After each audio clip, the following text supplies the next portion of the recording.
Good afternoon. I'm Janice Kaminer-Resnick, and I welcome you on behalf of the members of our leadership team, which, aside from me, includes former Congressman Mel Levine and former Los Angeles County Supervisor Zev Yaroslavsky. Welcome and many thanks both to Bret Stephens and to Larry Mantle for joining us tonight. We look forward to an outstanding conversation on the topic, still 45 months to go, Trump, America, and the world. Nice, narrow topic. Hard to believe that tomorrow is already May. Next week, please join us for what promises to be another compelling program next Wednesday with presidential historian and best-selling author Douglas Brinkley, who will be in conversation with Pat Morrison on the topic of the American presidency, a presidential historian's perspective. Now, with no further ado, please welcome the outstanding Larry Mantle. Larry was just honored for his 4 decades of service to NPR and to the Southern California community for what I am sure is the longest continuously running radio show ever, called Air Talk, 40 years. That's really amazing. A SoCal icon and a terrific person whom we are so honored to have as one of our regular moderators on America at a Crossroads. Larry, the program is yours. Janice, thank you so much. It's such a pleasure to be back for America at a Crossroads, and thank you for those kind words. They mean so much. I really appreciate all the support that you and Mel and Zev have offered for all these years, that we've done these remarkable programs with terrific guests and my colleagues who've moderated these programs each and every week, sometimes multiple times a week. And it's so good to be back on the 101st day of the Trump administration to talk about where things stand. Our guest, Bret Stephens, has been a consistent critic of the president, but also called for the rhetoric around him to be toned down. He's focused on Trump's actions in office and argued against comparing him to nefarious figures of the past and present, Trump being a set of one, if you will, and we'll explore those actions this evening and the opinions of Bret Stephens, who's opinion columnist for the New York Times, which he joined 8 years ago. That was also when he started as the senior contributor to NBC News. Bret is also editor-in-chief of Sapir, a journal of Jewish conversations, and prior to joining the Times, he held several prominent positions with the Wall Street Journal. A couple of decades ago, he served as editor-in-chief of the Jerusalem Post, and he received the Pulitzer Prize for commentary in 2013. Up until very recently, he co-wrote the Times column, The Conversation, the point-counterpoint format that paired him with liberal Gail Collins. Bret, I've been looking forward to our conversation. Thanks so much for joining us this evening. Bret, you're muted. There we go. Larry, delightful to see you. Can you hear me well? Yes, you sound great. Thank you, Bret. So good to have you with us. Well, given your criticism of the president, is there anything he's done in these first 100 days that you think has been beneficial, that you would be willing to applaud? Sure. He got control of the border, which was, I think, politically an unforgivable mistake by President Biden that cost him and the Democratic Party dearly, and Trump was able to do it almost through rhetoric alone. I also think that the decision to eliminate DEI initiatives throughout the federal government was one that I applauded. I think that DEI had become a kind of a system of racialized gerrymanders that didn't serve the country and wasn't in keeping with the spirit of traditional civil rights and civil liberties as we know them. And I make those points because I actually came into this administration intent, having been a never-Trumper since 2015, to bend over backwards to see if I could give him the benefit of the doubt, to see if I could find areas of agreement. One other point I should add is finally going after the Houthis in the Red Sea in Yemen in a way that his predecessor hadn't was important. But I say all this because I think it strengthens the overall criticism. I don't think anyone can accuse me of having, TDS, Trump derangement syndrome, but I'm seeing these first 100 days as the most disastrous first 100 days of any presidency that I can think of. And that probably goes for the Lincoln administration as well, when you had 11 states of the Confederacy secede.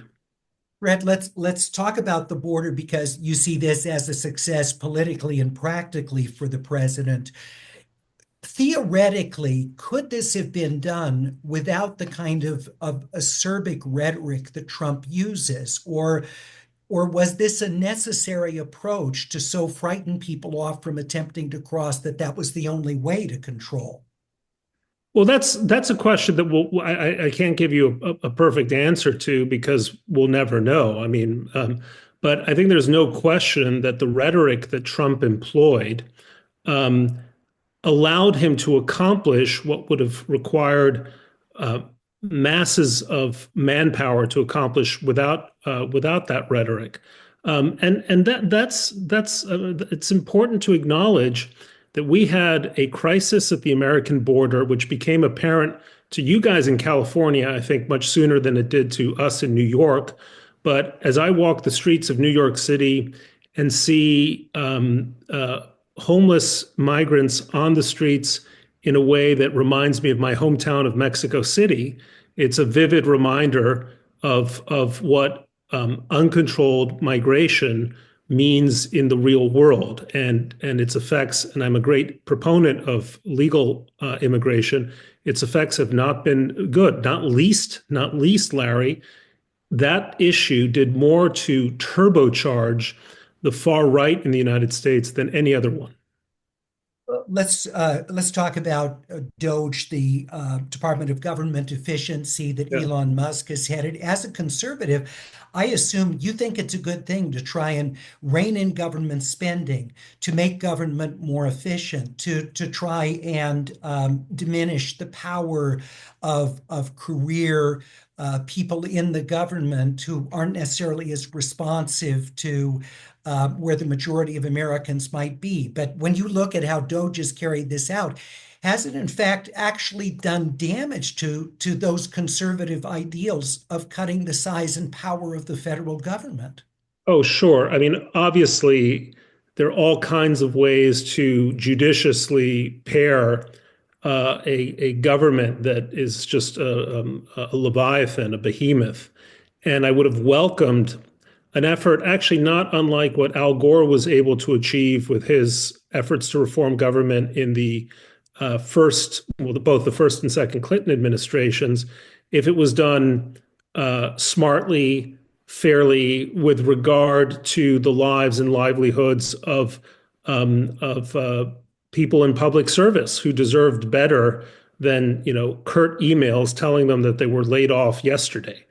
The What Doge ended up achieving was the worst of both worlds. It really cut very little in terms of the overall scope of government, but it gave that kind of cutting a really bad name, so that in the future it's going to be that much harder for a more reasonable president to prune an overgrown government. It was a real missed opportunity. I can't cite a literal statement to this effect, but my sense of those supporting Doge's approach is, yeah, it might have been somewhat ham-handed and very insensitive to those government employees who dedicated their careers to their work, but that something this extreme was necessary, that taking that Al Gore approach, that going through traditional channels to try and pare down the size of government would give so much ability for opponents of it to come back and fight against it, that little would have been accomplished, that this sort of shot across the bow was really necessary. What's your response to that Well, argument? I understand that, but the truth is that I think some of these cases are going to tie up the federal government in litigation that's going to last a decade and is probably going to cost federal taxpayers more than anything that Doge saved. The other aspect of Doge, which really is important to note, is that items like USAID are blips in the overall federal budget. And you can make the case that there are all kinds of inefficiencies in the way in which the United States distributes foreign aid, and we could do it much more competently. But if you really want to get at what's driving federal spending, it's what you might call the entitlement spending in Medicaid and the permanent programs that need to be reformed. So if the president had really wanted to do something transformative, making the case legislatively, for example, that we have to gradually raise the retirement age so that Social Security benefits are paid out later, people work longer to take account of longer lifespans today than during the Depression era. That would have been brave and right, and I would have supported it. But simply going in with a literal chainsaw and hacking away this or that department of or agency in the State Department, or firing a bunch of IRS employees, which, by the way, will just delay your tax refund. It won't actually make government more efficient. I think was just absolutely dreadful. And I've been saying before it was cool that Elon Musk is, as I called him, the Donald Trump of Silicon Valley, a con man with a cult. And I'm glad some of my liberal friends are catching up to what I was saying many years ago. So let's talk about USAID as an example. It may be financially a blip in terms of federal spending, but my sense is that really much of that was of going after USAID was ideologically the Yeah. idea this is an agency full of liberals. They have a real internationalist worldview. They really don't care. I'm putting this in their characterization. They really don't care that much about the U.S. per se. Their hearts are with the globalist community, and that's what motivates that action. Do you think that that's the case? I happen to know a great deal about USAID. I wrote about their programs in Afghanistan, many of which were failures. I wrote about their programs in Ukraine. I accompanied Samantha Power, the last administrator, to Ukraine in the summer of 2023, and I saw that USAID in an area like that actually could do a lot of good. I also saw that some of our people in the field are courageous Americans who are going out to far-flung places and putting their lives on the line for the sake of doing good. Are they liberal bleeding hearts? I didn't give them a political quiz when I was out there. I saw them as American patriots doing their best in advancing, soft American power and achieving humanitarian aims. Now, there's no question that in all kinds of ways, a lot of money is misspent. A lot of what USAID does is distribute money to companies in the Beltway, the so-called Beltway bandits that have, shall we say, variable degrees of competence in terms of distributing aid in other countries. And you can look to all kinds of cases where USAID fails. But there are also other cases where it succeeds and where it becomes an arm, a very valuable arm of American power. And I mentioned Ukraine. It did a tremendous amount of good there in helping Ukrainians get their goods to international markets, rebuilding, clearing minefields, you name it. There was a lot of good there. So why is it you think that President Trump and those in his orbit don't see it that way? Is this because those people don't think the way we do, or what? I'm trying to get at what drives that. Yeah, I mean, there's no question that it's been an ideological hobby horse of the far right to get rid of USAID as a kind of example of American overstretch and a strain on the budget, money being spent in, I don't know, Congo that should be spent in Chicago, say. There's that ideological view. I think there's no doubt that it was seen as a kind of, especially in Washington, it was seen as an ideological opponent of the president. And this is an administration in which loyalty is the premier virtue, personal loyalty to the president and to his agenda. And I think they thought that it would be politically costless, that even Americans who, in theory supported something like USAID wouldn't consider it a political red line. It would be considered an example of the president doing what he promised to do. You were talking about Social Security and entitlement programs being where the real money Yeah. is. Medicaid, what we call Medi-Cal in California, is another area where there's a tremendous amount spent. It's grown sizably since the start of the pandemic. Eligibility has shifted to allow many more people to enroll in Medicaid slash Medi-Cal.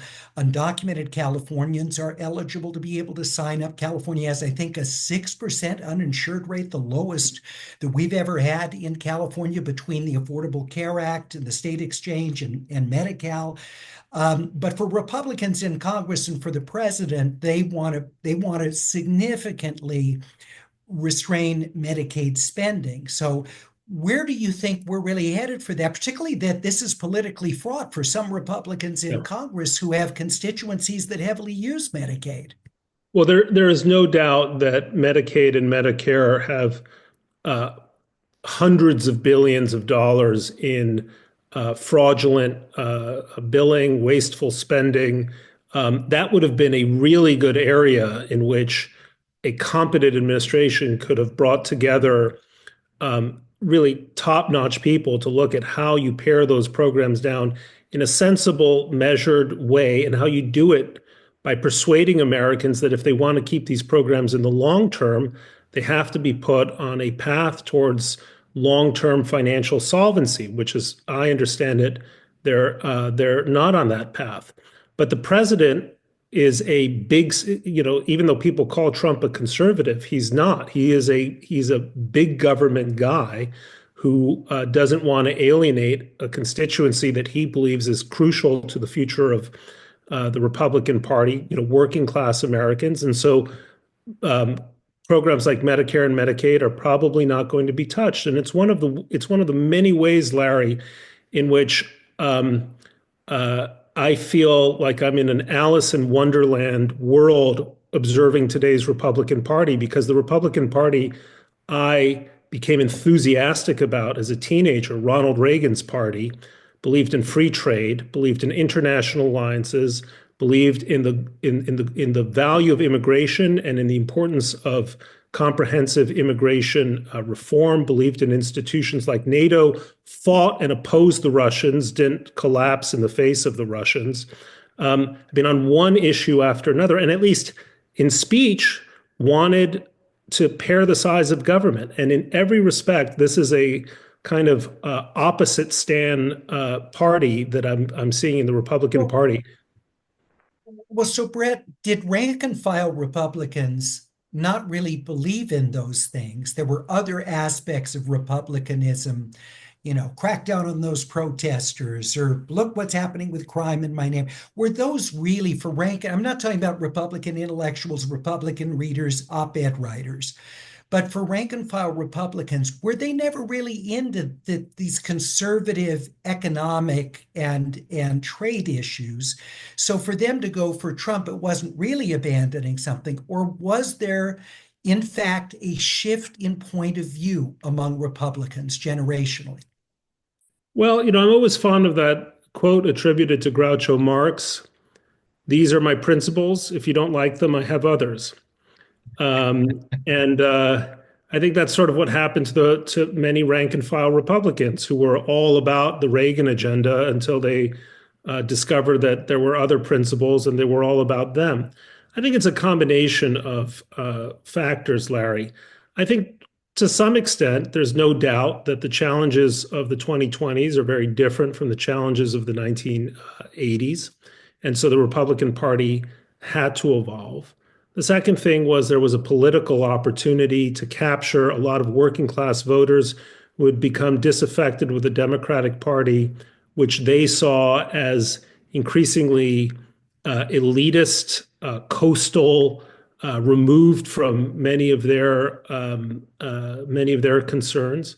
The third factor is that what I think of as conservatism, which really is an outgrowth of a certain kind of liberal tradition, is can be confused with a certain kind of illiberalism, which is just about wanting to own the libs, hate your opponents. But the most important factor is that the Republican Party, as I see it, went from being a party to being a cult. and it's a cult ruled over by a very stern and angry master, Donald Trump, who is wielding power in highly personal and vindictive ways to impose his will on politicians who almost are by definition cowards because their job depends on popularity and the good opinion of their party leader. Brett, let's go back to DEI, diversity, equity, and inclusion. You gave President Trump praise for him pushing back on this in academia, in governmental organizations, even pressuring in the private sector firms over their DEI programs if there's any link to federal funding or contracts.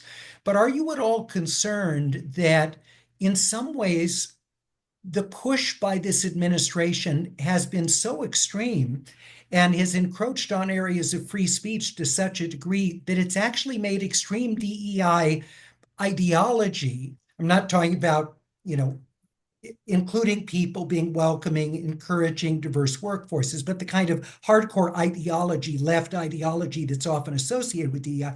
Are you worried that it's actually made that sympathetic? Well, that's an excellent point, Larry. And last year, when I was making the case, I wrote a column called "The Republican Case Against Trump." There's a number of columns on that score. One of the points that I made is that Trump will do more to turbocharge the forces of wokeness, if you will, which include support for DEI, than he will to eliminate them, because Trump always goes overboard. That is his style. But I want to say this. Let me make 2 points. When I'm talking about DEI, I want to draw a bright line between DEI, which is fundamentally an effort to achieve equal outcomes, with my firm belief in civil rights and civil liberties and a commitment to equal opportunities. And I think the original civil rights movement was hijacked in the last few years by so-called DEI practitioners who substituted this word equality with the word equity, and insisted on constantly racializing every conversation in a way that I think was not only toxic, it was ineffective. One of my colleagues on the news side of the New York Times, Nick Confessori, did a big piece about how DEI worked out at the University of Michigan. And the answer is it didn't work out. It didn't work out at all. That being said, your point is really well taken, because Trump always goes too far. And I fear that he is, even on the issues where I think he's pressing in the right direction, he's doing it in such a ham-fisted and incompetent way that it's going to do damage to his own side. Another great example of that is the effort to bend universities to his will, purportedly on account of anti-Semitism. Now, no one was more horrified than I by the explosion of naked anti-Semitism or thinly disguised anti-Semitism on campuses like UCLA, Berkeley, Yale, Harvard, Columbia, and so on. But I think what Trump is now doing now, or what he's doing now by, cutting off funding for, I don't know, basic medical research, stuff like that, is actually harming the cause of addressing anti-Semitism on this campus rather than helping it. Do you think, I mean, we've got a theme here, DOGE actually hurting the effort to try and rein in and make government more efficient, going after DEI in the way is potentially leading to a backlash and people siding with the DEI ideology. We have in Canada the Liberal Party being resurgent because of Trump's attacks on Canada. Yeah. So, I mean, there are all these sort of opposite reactions that the first 100 days of this presidency has engendered. And do you think Trump supporters see this? If they really believe in the causes that the president is espousing and acting for, do they see the sort of boomerang effect of those actions? Well, I think you have to distinguish between two kinds of Trump supporters, Larry. There's sort of the hardcore MAGA, which is going to support him no matter what. But then there are people who come from kind of the business-minded side of the traditional Republican Party who didn't think President Biden was mentally fit, who thought that Vice President Harris was way too extreme and had a bad track record and was kind of a California progressive, voted for Trump thinking they were going to get something like Trump 1.0, and then are suddenly discovering that Trump 2.0 is very different. The president isn't being reined in by competent advisors. He's not consulting with Congress. He is governing by executive order and social media post. And I think those are the voters, and they're a critical mass of Republicans who are really turning swiftly away from the president. And no issue is doing more damage to the president among those voters than the tariffs. If you are a person who runs a medium-sized business, and I profiled one such person in my column today, you are being hammered not only by ridiculously high tariffs, but by a climate of total business uncertainty. It is complete amateur hour at the Commerce Department, at the Treasury, in the White House. And these are the Republicans that ultimately Trump and the Republican Party need to win. He's losing them. And in that column, the man that you quote, who makes these customized board games, sounds like a very interesting business. He said he still, if he had it to do over again, would vote for Trump because not, recognizing all the damage that he thinks Trump has done to his business because of how unfit that he thought Kamala Harris and Democratic policies are. So it didn't necessarily shift the way he would vote if he had it to do over again. I had an extensive interview with him, so I couldn't include every quote. But one thing that came across clearly is that he's not going to stick with Trump very much longer if this tariff regime and this style of economic policymaking goes on. And I think it's very important to note, I was reading the comments on that column, and they were so angry with Dane, how dare you, this is my friend Dane, whom I profiled, how dare you voted for Trump. I think people had honorable, perfectly acceptable reasons to vote the way they did. It's a free country. And I think those of us who are critics of the president should look to people like my friend Dane and say, now you see our point. Let's work to find democratic alternatives who look less like Kamala Harris or AOC or Bernie Sanders, and more like that moderate strain of Democrats, Seth Moulton in Massachusetts, Richie Torres in New York, John Fetterman in Pennsylvania, Roy Cooper in North Carolina, a whole world of Andy Beshear in Kentucky, whole world of Democrats who want to make America normal again. And I think that's the hat the Democrats should be wearing. Manna from heaven, make America normal again. Can Democrats, if that's the right approach, do you think Democrats can really get there? Because here we got the stars of the party who are out doing their show across the country is 80-something Bernie Sanders, one of the younger members of Congress, AOC. Two of them are farthest to the left members of Congress. They're the ones who get the media attention. They're the ones who get the crowds. Is it possible for moderates like you're mentioning to break through in this world? By the way, someone I forgot to mention was Ro Khanna from your own state, who I think is really an exceptionally thoughtful Silicon Valley, yeah. Silicon Valley Democrat. Went to the University of Chicago a couple years behind me. Really bright guy. Must have been the University of Chicago that well, you have to be bright to get into the University of Chicago. But yeah. Well, he's also a terrific person. So there are a lot of people, but I think the Democrats are going to need to have a little civil war, an important civil war in their party between the AOC Bernie wing and the Seth Moulton Andy Beshear wing. They have to decide whether they want to essentially imitate Trump's polarizing strategy, radicalize and rally a left liberal base, and hope that through kind of a turnout model, they can create momentum on the Democratic side. Or is the model to appeal to the center of the country that just wants a much more moderate, predictable, stable type of government that doesn't eat up their lives.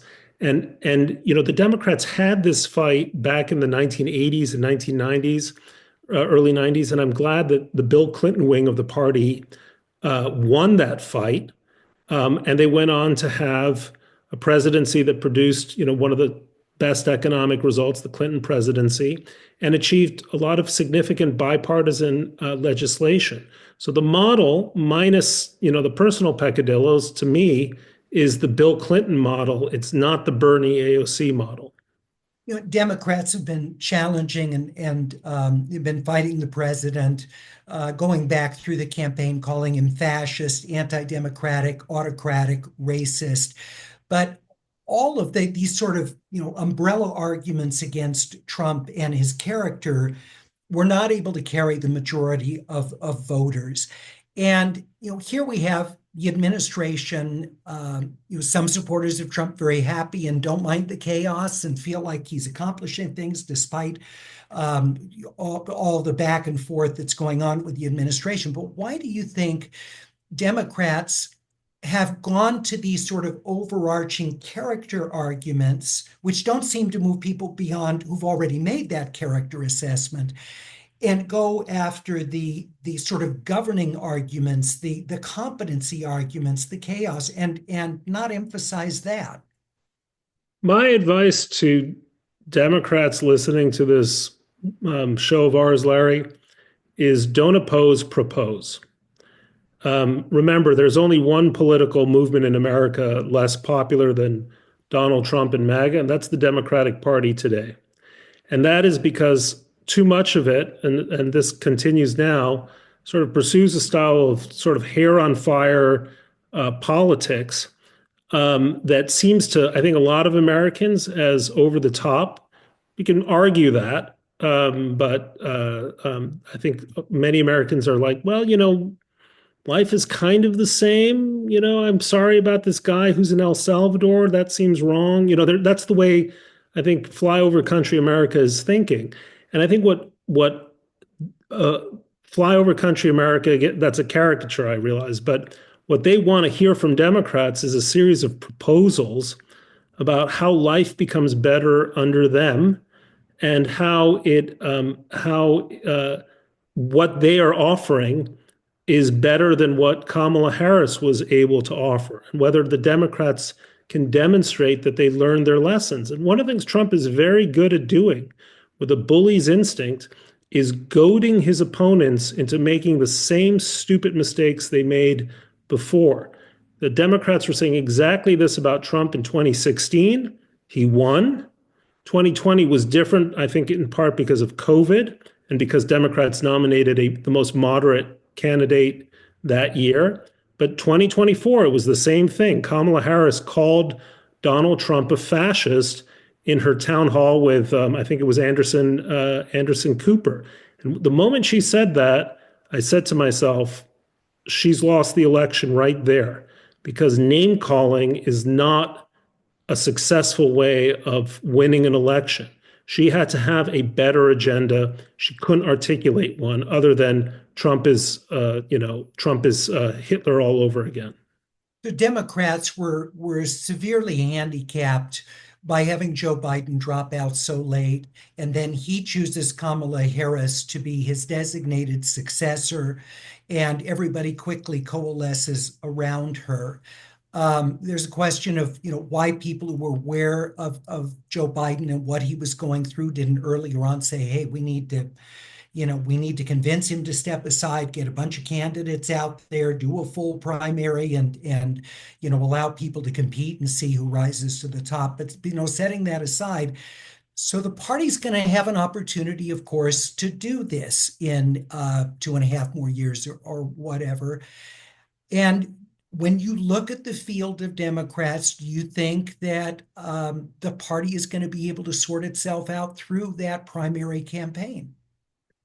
Look, as Niels Bohr, the physicist, once said, prediction is very difficult, especially about the future. I don't know. I mean, I have no idea. What I do know is that what happened in 2024 was a disgrace. And what I mean is that the Democratic Party, in my view, leaders of the Democratic Party lied to the American people about President Biden's fitness to serve a second term. And they did so with the connivance of many allies in the media. I use the word connivance advisedly. I don't know if it was a conspiracy, and maybe they weren't lying. Maybe they managed to persuade themselves, but they deceived the American public in a way that made, I think, many Americans feel gaslighted. I wrote my first column, you can look this up, in 2021 that says Biden should not run again and he should say so. And year after year after year, I would make this point in my conversations with Gail Collins and in other columns I'd written. And Democrats kept saying, no, he's completely fine. Everything is A-OK. And what that told me was that the Democratic Party was more interested in deceiving itself and being interested in deceiving ordinary Americans than it was in showing the political courage to go to the president and say, Mr. President, you're a great American. You've served this country with honor for over 50 years. You said you were going to be a transitional president. You have to be a transitional president. Well, it also undercut Nancy Pelosi failed to do that. Chuck Schumer, until it was too late, failed to do that. All the other party leaders, except one congressman from Minnesota, Dean Phillips, who had the guts to challenge the president. And so Democrats have to come to grips with that colossal failure on their part to show some political courage. And you could also argue it undercut the argument of what the stakes were in the presidential election. Yeah. It undercut the argument Democrats were making about what a Trump presidency would mean. But in terms of journalists, I just want to push back on that, Bret, because I think the access that even White House reporters got to the president was so carefully controlled and limited, and that President Biden could, in more limited sorts of highly controlled settings, come across as age not taking the toll that it had at that point. So, I mean, is it really fair to say that they were complicit with those closest to the president? Absolutely. So what made me so brilliantly, I mean, I'm a journalist. What made me so brilliantly clairvoyant that I could see this in 2021, that the president's stumbles were highly reminiscent of very beloved relatives of mine in the early stages of mental decline. I don't know whether it leads to exactly what the diagnosis is, but any of us who have had elderly relatives in those early stages of mental decline see those symptoms. And I was repeatedly, reliably informed by people in the administration or people who had interactions with the president, or journalists who had interactions with the president, or fundraisers who had interactions with the president, that they were shocked by the extent to which the president needed micromanaging to get from one place to another, to remember the names of longtime friends and prominent contributors. Why did all of this only come out in late June after that disastrous debate when there was this sudden stampede? The idea that this was a mystery to any journalist is just baloney. And I'm old enough to remember the 1980s when certainly in 1984, there was very loud skepticism among journalists about whether Ronald Reagan was fit enough for a second term. In fact, he was asked that question famously in a second debate with Walter Mondale, and he came back with a clearly canned but very witty riposte and put that issue to one side. People were asking this about Donald Trump in his first term. You remember when he seemed to have trouble walking down from a dais at West Point? Yeah. Journalists talked about that loudly. And we have to also confront the fact that there are too many journalists who seem to think that their role is to protect a Democratic administration from its Republican opponents. That's not our role as journalists. It's to call balls and strikes. I have so many more questions for you, but let's go to our audience questions because they're always outstanding. We begin with Carol, who says, what do you make of the minerals deal that was made between the U.S. and Ukraine, announced just before we came on the air with this program tonight? Look, the first pass answer is it's shameful. We're not in the business of, America should not be in the business of advancing our strategic interests by strong arming desperate allies into handing over valuable resources. On the other hand, if that's what it takes for this administration to continue to provide arms, critical arms and intelligence to the Ukrainians, it's a pill I'm willing to swallow, because the collapse of Ukraine in the face of Russian power would be a catastrophe for the Ukrainians, but a strategic disaster for Europe and the United States. So if that's the deal, I will. It ain't Churchillian, it ain't Rooseveltian, but it's one I'm willing to accept as the price for Trump's support. Steve in Los Angeles says, hadn't President Biden created a coalition to attack the Houthis? So how do you distinguish between President Biden's and President Trump's responses? It's very simple. It's the number of sorties, the aggressiveness of the attacks that we've seen now, the targeting without warning of Houthi infrastructure. I mean, the Houthis are very, like Hamas in Gaza. They've clearly done a good job of burying missiles and other equipment to make it hard to get to. But I think anyone will tell you that this strike is this series of strikes over the last month or so have been much more persistent and intense and perhaps effective than what the Biden administration was doing, which was really a very calibrated tit-for-tat response. So Biden had the right idea, but execution is what counts in war, not just the idea. Doug asks, how should Jewish organizations and leaders respond to the letters to Barnard and Columbia professors asking about their religion and religious practices? Does this remind you of 1933 Germany? Again, I hate these comparisons to Germany because they always obscure more than they illuminate.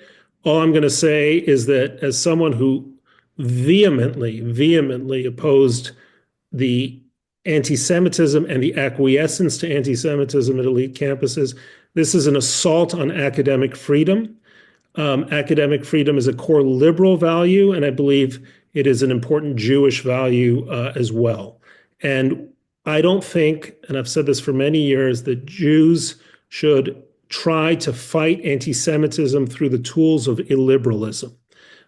We should advance, and by illiberalism, I mean the suppression of multiple perspectives, including perspectives that we vehemently oppose. We should be for a liberal order. And that means academic freedom, including for professors who are on very different sides from us. And I think that's just a core principle for all Americans, but particularly for Jews, because the liberal society has been one in which we've been able to flourish. We've had a number of viewers who've asked you to elaborate on what you see as Trump's successes in reining in a DEI ideology, because he's gone well beyond saying, we shouldn't be doing programs that prioritize racial identity over other things. Or that we should assure equitable outcomes as opposed to equality of opportunity. They point out that the head of the Joint Chiefs was fired because he was assumed to have been chosen as a result of DEI. There have been books that have been removed because that they have a particular racial community or ethnic community that are highlighted in the book. You mentioned about research grants being canceled, and you've stated your opposition to that. But for instance, so what parts of DEI do you think that Trump's actions have corresponded to or not? Yeah, I mean, obviously, the idea that the Naval Academy is removing novels by Maya Angelou or books by Maya Angelou is absurd, illiberal, wrong-headed, and stupid. And it is an excess. It is one of the very typical excesses and overreaches of the administration and people who are seeking to please the administration. That being said, the way in which race and gender became, in so many instances, the dominant consideration in terms of career advancement through the federal government, the way in which it went from being a well-intended effort to help minority communities to a kind of highly polarizing, highly ideological system of favoring and disfavoring people according to their identities. You have to have experienced it to understand it. And having lived through a number of DEI trainings in my roles as an employer or as a board member, this was something that was ripped out of the far left of American academia and imposed across the board. It became onerous, and it actually created so much more resentment than it resolved.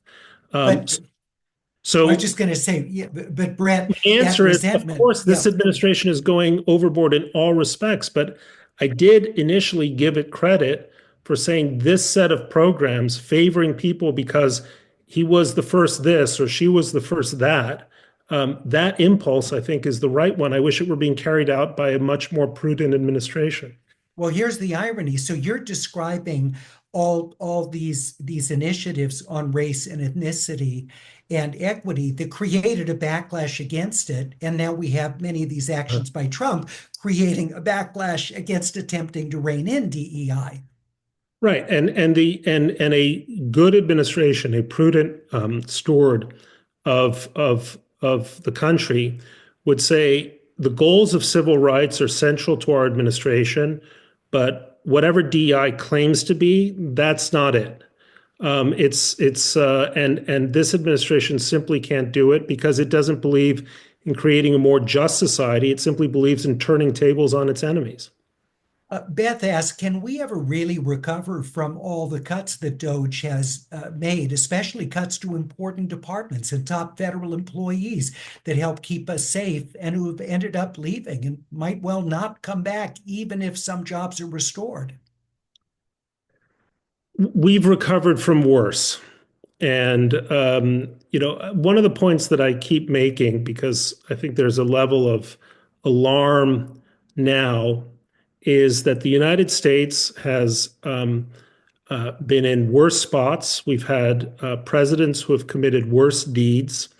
Um, I think it was Adam Smith who in 1777 or 78, after the Battle of Saratoga, was told that Britain was ruined because they couldn't hold on to their colonies, and he famously said, "There's a lot of ruin in a nation." And his point was that at any given time, there's a lot of ruin, there's a lot that needs to be repaired. But I always hark back, Larry, to that wonderful line in Bill Clinton's first inaugural. He said, "There's nothing wrong in America that can't be solved by what's right in America." And I hold on to that view. No damage is going to be irreparable. Several viewers have asked about an action I had not heard of previously. Apparently, there were members of the board of the Holocaust Museum who were removed from the board by President Trump. I don't know if you're familiar with that, but the Yes, people including asking Doug for your, Emhoff. yeah, so your response to that. Well, it's part of the same vindictive loyalty first mentality that is stretching into all kinds of corners of the government, and it's a terrible shame because it means that in this administration there is simply no room for any kind of outreach to the loyal opposition. In America, we don't treat our political opponents as enemies, or we didn't until this guy came into town. And I think that is one of the many, many things that I just fundamentally object to in this administration. A number of viewers have asked, including Ron and Susan, what is the evidence there are billions of dollars of fraud and waste in Medicaid and Medi-Cal? Oh, there have been, look it up. There have been very reputable studies. I think the Government Accountability Office, but all kinds of highly reputable studies looking into billions of dollars worth of questionable payments or fraudulent payments. I don't have the data on hand, but I'm not. That's not some Trumpian talking point. I think that's a well-established fact. Well, and there are many people, in fact, prosecuted. As a journalist, I get every Friday these releases from the U.S. Department of Justice, and there are many prosecutions for fraud carried out and plea deals reached on Of course, and Medicare for and every Medicaid. prosecution, there are many people who get away with it, and or many more people who get away with it. And by the way, that should be a cause for Democrats. I think they should say we do want to get rid of billions of dollars of wasteful spending because that's money that's being denied to genuinely needy people for the sake of greedy people. So one of there is room there. Look, this is an important point, Larry. Demagogues like Trump succeed not simply because they traffic in lies. They succeed because they traffic in half truths. And the best way to oppose a demagogue isn't to say, well, everything you say is a lie. It's to say, yeah, there's a legitimate grievance there, but the solution you're proposing is horrific. It was not a lie that there was a crisis at the border. If anything, the Biden administration kept pretending there wasn't a crisis at the border.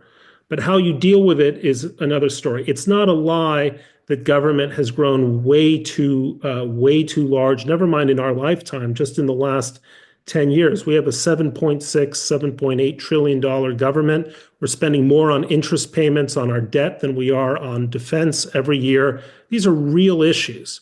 So you have to take the real issue that the demagogue is playing on, but come up with genuine solutions, not demagogic ones. Suzanne asks, will our relationship with Europe ever return to pre-Trump days, or has the president permanently damaged that relationship? Well, again, I hate the word permanent. All kinds of things are repaired. I think Europeans will now look with much greater skepticism at the United States. I think to some extent there's a silver lining because they'll realize that they can't simply outsource their defense budgets to America, and they have to contribute their fair share to the common defense of NATO. But certainly these days, I was just in Paris last week. The French are feeling vindicated in de Gaulle's decision to develop to get out of NATO and develop an independent nuclear deterrent, the force de frappe, because they've always said, you can never truly rely on the Americans, and Trump has given them an argument. But that can always change, depends on the next president. This came from a viewer, do you think that Trump will be able to negotiate a nuclear deal with Iran? No, I don't think so, because unless Trump ends up negotiating something that looks identical to what I thought was a very flawed deal 10 years ago between the Obama administration and Iran, because the gap between the U.S. demand for a verifiable and permanent dismantling of Iran's capability to produce high enriched uranium and Iran's willingness to really do that, I don't think is bridgeable. But I think the Iranians are going to try to string this administration along for as long as possible. Gary asks, are you worried that certain members of the cabinet, such as Pete Hegseth or Tulsi Gabbard, may be so damaging to our defense and intelligence that the country may be severely compromised for years to come? Well, hang on a second. I have a notice on Signal. I see what. No, I'm just kidding. Well, these are two people who should not be, to say the least, in the positions they're in. And we really have kind of a degree of clownishness, certainly in the Defense Department. On the other hand, remember, these are huge institutions. Secretaries of Defense come and go. I would challenge almost anyone listening to this broadcast to name the last, say, 6 secretaries of defense. See if you can remember who Donald Trump's last Sec Def was. I bet you can't. And the bureaucracies, because they're very large, are very deep. And so the institutional work sort of happens according to its own logic, irrespective of the fact that the guy who's in charge of it is a world-class clown. We have several viewers who've asked, do you think that the chaos in these first 100 days and the back and forth with Trump is representative of him having a cognitive decline, or is his behavior consistent with how he has been throughout his life? I don't see any evidence of Trump's alleged cognitive decline. I mean, I can think of many things to say about his behavior, but I don't think it's cognitive decline. He's not conducting an administration, Larry. He is orchestrating a television show.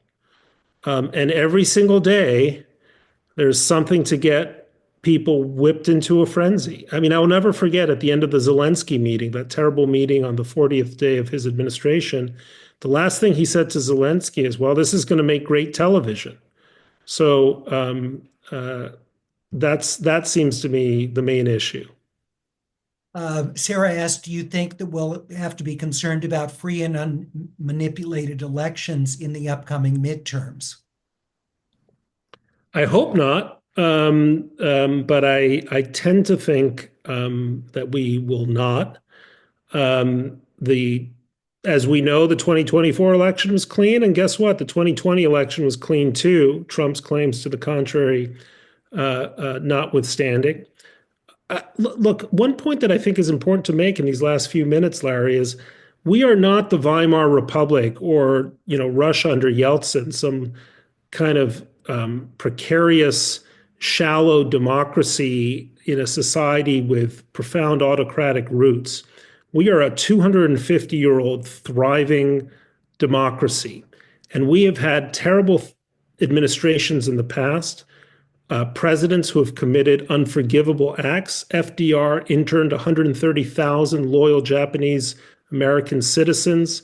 Andrew Jackson forcibly and illegally moved the Cherokee Nation out of Georgia in defiance of a Supreme Court decision. We had the crisis of the House divided. We had the Dred Scott decision, Plessy versus Ferguson.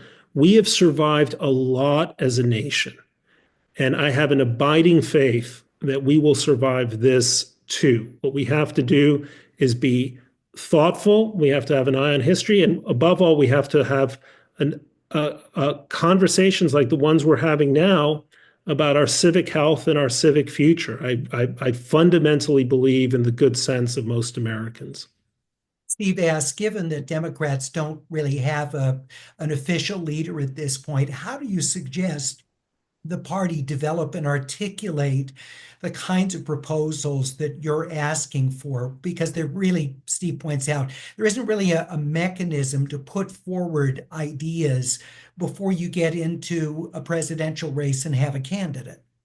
Well, in the 1980s, late 1980s, after the loss of Carter and then Mondale and then Dukakis, you had very serious Democratic intellectuals come around the Democratic Leadership Council, which Bill Clinton was involved with, Al Gore was involved with. Will Marshall was kind of the leading Democratic intellectual.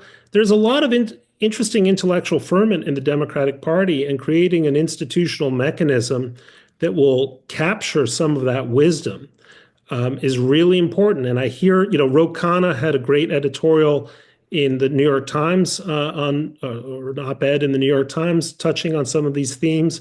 There has to be a mechanism, a vehicle that becomes the kind of brains of a new Democratic Party that is willing to, again, propose rather than merely oppose. And if the Democrats can do that, they can have a winning ticket.